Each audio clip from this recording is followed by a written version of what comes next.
accrochés. Lyon tenu en échec, Paris impérial et Monaco toujours dans le tempo. À chaque journée, le top 4 monte sur le ring. Qui prendra le premier KO? Qui sortira vainqueur? Le championnat va entamer la dernière ligne droite, les 10 derniers rounds d'un combat féroce pour le titre.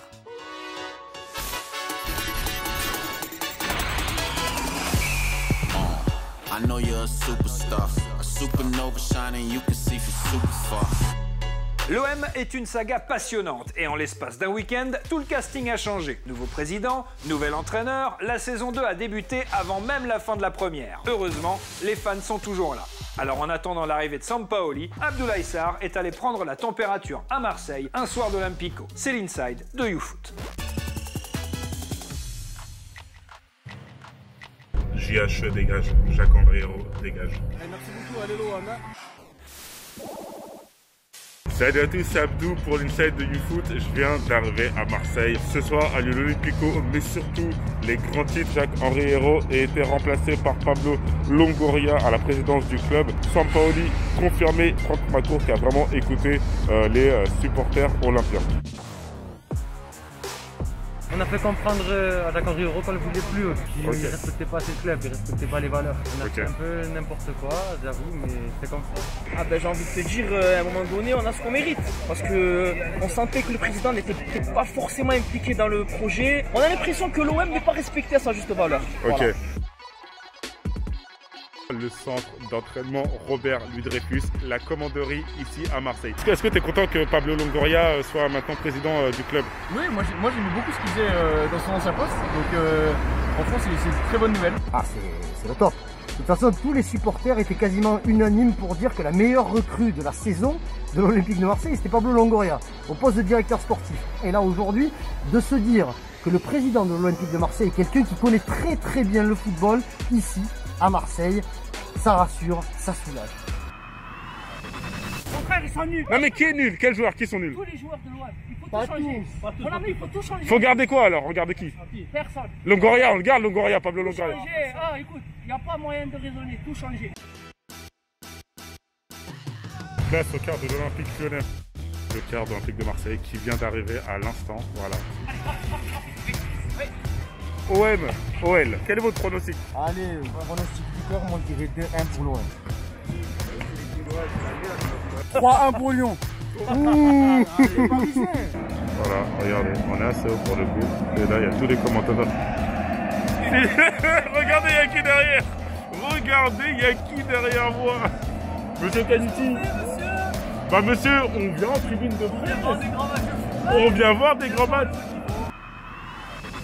Karim, un partout. Du mieux. Sampaoli, ça va être encore mieux quand il sera là, non? C'est en tout cas tout ce qu'on souhaite. Hein. Après, Nasser Largué a fait quand même du beau travail hein, pendant cet intérim. Est-ce que vous pouvez nous le décrire, le coach, comment il est, etc. Je ne le connais pas.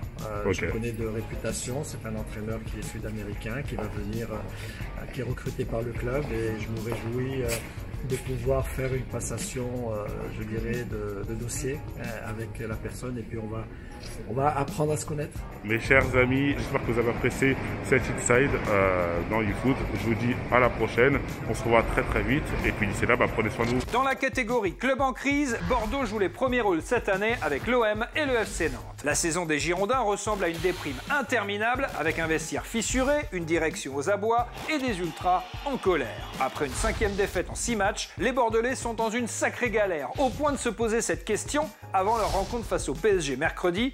La situation peut-elle vraiment être encore pire pour les Girondins? Voici la réponse de la team de YouFoot. Aujourd'hui, les Girondins de Bordeaux, c'est la personnification du ventre mou et du football moyen en France.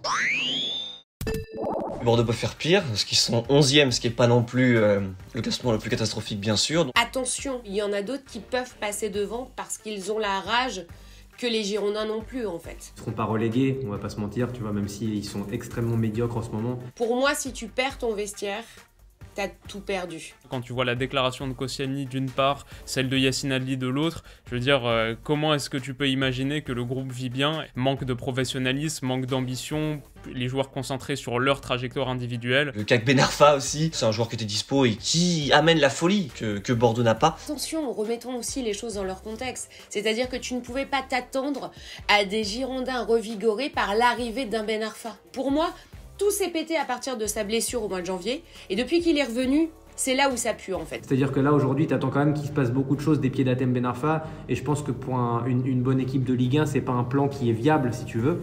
Leur faiblesse offensive, c'est ça qui est important aussi à dire, parce qu'ils sont quand même 16e attaque de Ligue 1, il y a pas grand chose qui se passe, il n'y a pas de création, il n'y a pas de prise de risque. Bordeaux coche toutes les mauvaises cases d'un club mal géré. Il y a à la fois des déficits économiques, il y a une mauvaise relation avec les entraîneurs, il y a des actionnaires qui sont peu impliqués. Tu les vois pas, tu ne les entends pas, il n'y a pas de réaction, pas de prise de parole. Les dirigeants de Bordeaux voient plus l'équipe comme un produit marketing, un moyen de faire du business. Eux, leurs ambitions, c'est que le club rayonne de manière mondiale. Le marketing, c'est bien, mais le sportif, c'est mieux. On reste dans le football, en fait. Et si ça fonctionne bien, crois-moi, tu vas vendre beaucoup plus de maillots et tu rayonneras mieux. Cette 27e journée est marquée aussi par le départ de Julien Stéphan. L'entraîneur rennais a quitté ses fonctions après une nouvelle défaite face à Nice, la 3e consécutive en Ligue 1, la pire série du club depuis 2 ans et demi. En 2021, les Rennais n'ont gagné qu'un match en 9 rencontres. 4e au classement avec seulement 5 points de retard sur le leader début janvier, les Bretons sont aujourd'hui 9e à 21 points du LOSC. Julien Stéphan restera le coach qui a offert à Rennes la Coupe de France en 2019, le premier trophée des Rennais depuis 38 ans et leur première participation à la Ligue des Champions. On ne peut pas vraiment dire que sur un terrain, Presnel Kimpembe soit doux comme un agneau. Alors avec un sabre de Jedi, vous imaginez? La preuve dans le Social FC.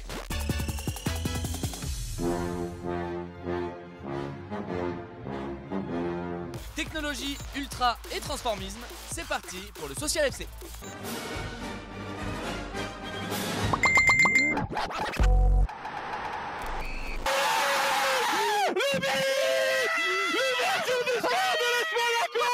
À Louis II, les commentateurs Twitch se sont régalés pour la victoire 2-0 de Monaco.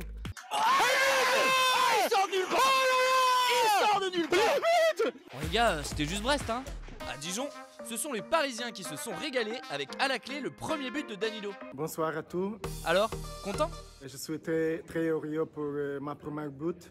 Ici c'est Paris. Bah non Danilo, ici c'est Dijon. Bref, direction Bordeaux. Pas de première pour Metz, mais fin de 41 ans de disette en Gironde.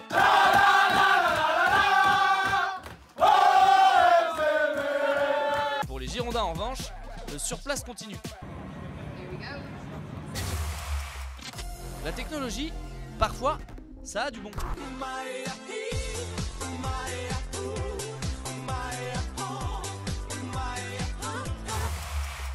Venez découvrir la toute dernière attraction du Ligue 1 Circus, le transformiste brésilien Neymar da Silva Santos Junior.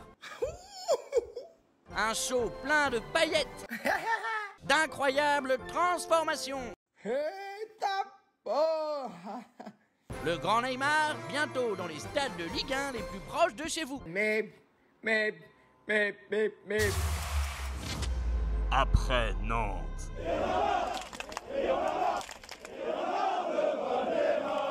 Après Marseille.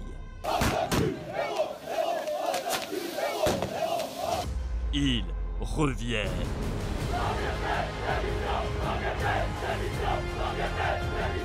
Ultra pas content, volume 3, Bordeaux.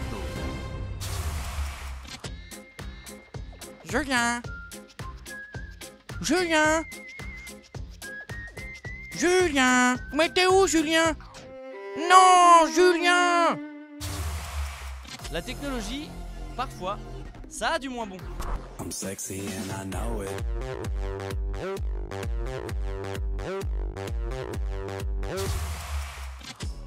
Pendant ce temps-là, on se dit que Camara ne s'est vraiment pas trompé en choisissant le foot plutôt que la chanson. Hello papy, mais qu'est pas ça?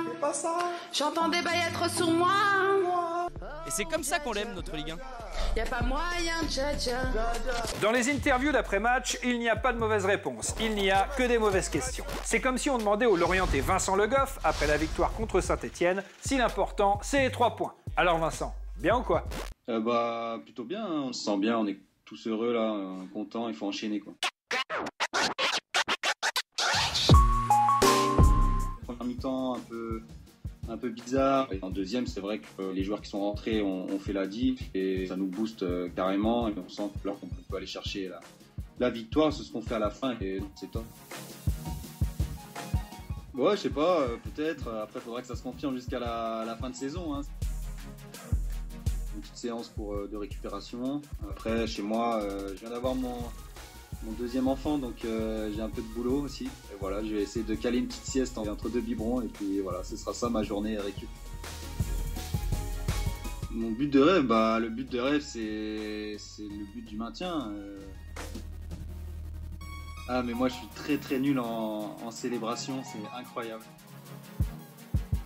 Ouais, il a l'air cool, hein. Il fait l'échauffement avec nous et tout. Je pense qu'il prend de la confiance, là, il se met bien dedans dans sa saison et il est bien. Là.